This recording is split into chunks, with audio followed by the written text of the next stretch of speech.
But before we talk about Arabic, there are certain things that you would need to know before you start to learn that language. This language is actually called a Sematic language. Semitic languages are similar to Hebrew, Aramean, Mesmerian, Assyrian, and so on. And Arabic is definitely one of them. Language that is considered a Semitic language means there is certain characteristic for that language. Arabic is heavily influenced with the number 3, especially in the structure of the word. Every word is made of 3 different sounds that are together to create what we call in Arabic a root. And this root is maybe 3 consonants or consonants and vowels and so on. And it is always a verb in the past. So to be able to know the story for anything, normally you would start from some point in the past, and Arabic is a story in itself. Therefore, you would need to get back to the past and start from that. For example, there is the verb that is saying to write. In English, this is in present, but in Arabic, the simplest form for that verb is the verb in the past, katab, and that verb is translated to wrote, the past from write. Not only this, but k, t, b as 3 letters root. The reason why it is called root, because like a tree, you can branch from it different other words. For example, katib, the one who writes, or maktub, what is being written, and therefore it would be referring to destiny. And also you have maktab, which can be translated to desk or office, or maktaba, which can be translated to a shelf or a library. What I mean by this, that there are certain templates that you can use to create from the 3 letters verb different words that would be always around the same meaning. But this is not the only thing with Arabic. You can treat the language as mathematical equations where you can have other verbs and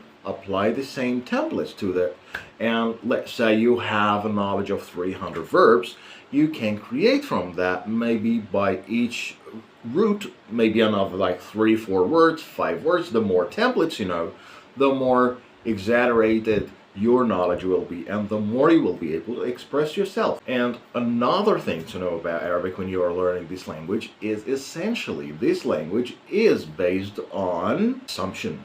A lot of things that would be in the culture of the language that is not there in English but Arabic. So in English, for example, you would say my name is, and in my case, for example, Sam. My name is Sam. But in Arabic, the structure of the sentence itself is different.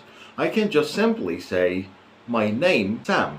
I don't even say the verb to be in Arabic. So my name would literally translate to ismi, and therefore I will just say my name straight away after and say ismi. So the verb to be here does not exist and you don't need it in Arabic. Another thing to know about that language, that you write. So you will be using this direction when you write. But also another thing to know about the writing is the script itself can be written always in cursive, but at the same time there are 6 letters in the alphabet that does not connect on the left side. So when you connect it, the word can be cut in half, or even the whole word can be a combination of these 6 letters, or even less, but at the end of the day it will be separate letters next to each other. How you would do this? This is easy. In Arabic, you would just learn the way how you would connect one letter to another. Another thing that I'm going to share with you in this video,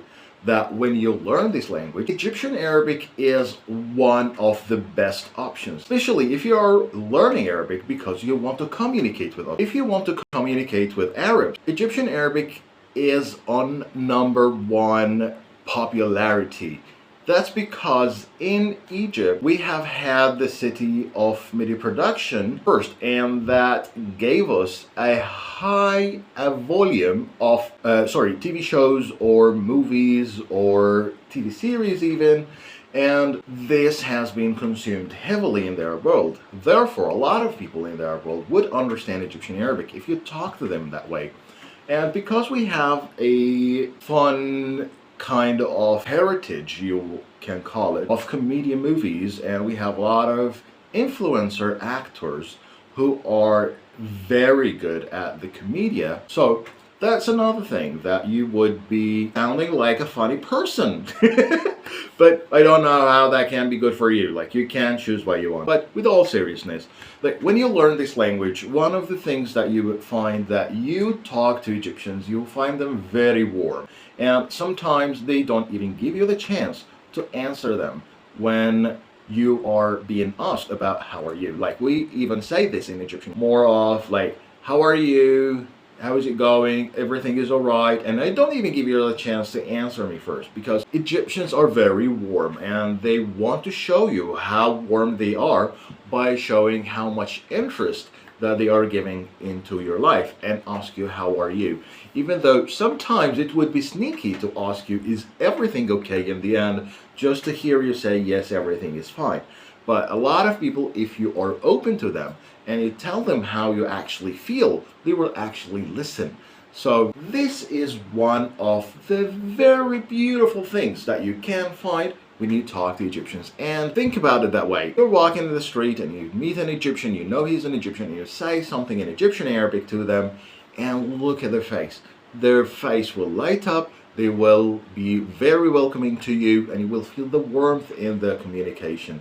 And one of the things that you can do when you learn this beautiful language, that you would be able to not only communicate with people in the street, but also you will be able to have a scoop of what happened. And at the same time, if you look at Arabic, it's one of the most influential languages on the planet, because how many people are talking Arabic is a lot. One of the things that I have to mention as a disclaimer, not every Egyptian Arabic speaker is actually speaking the same way like everyone else in the Middle East, in the Arab world. So, every different country has its own accent. However, they do understand somewhat each other, but at the same time, you would have two main, they are all under the same umbrella, the Levantine. And it's very, very, very endearing to us. Like, it's exotic to Egyptians to hear this beautiful music in this act. But also, if you choose to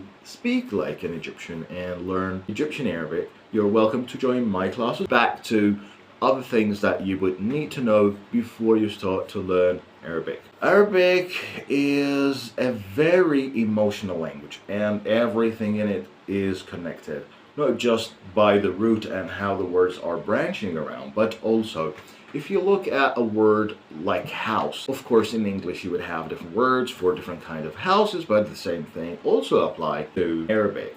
For example, if you would say dar, for example, dar el-salam. Dar translates to house because dar as a verb means to circle, or in the past circled. And therefore, if you look at the houses that would be made by the Bedouins or even the farmers, because of in the past, when it was built, it would be done as a dome or as a circular shape. Therefore, it is called dar. But if the house is for a stay over just only as the main functionality for it, then it would be from the verb bat, which is translated to the noun. So bait is also house, but it is looked at from a different perspective. Therefore, house that is translated to dar or bait would be exactly the same. It's just a different point of view. How are you looking at this house? Another thing that also you can look at is the numbers. The numbers actually is crazy when you think about it. All the English numbers that you're actually using is actually Arabic. And there are the Arabic numbers that we actually using.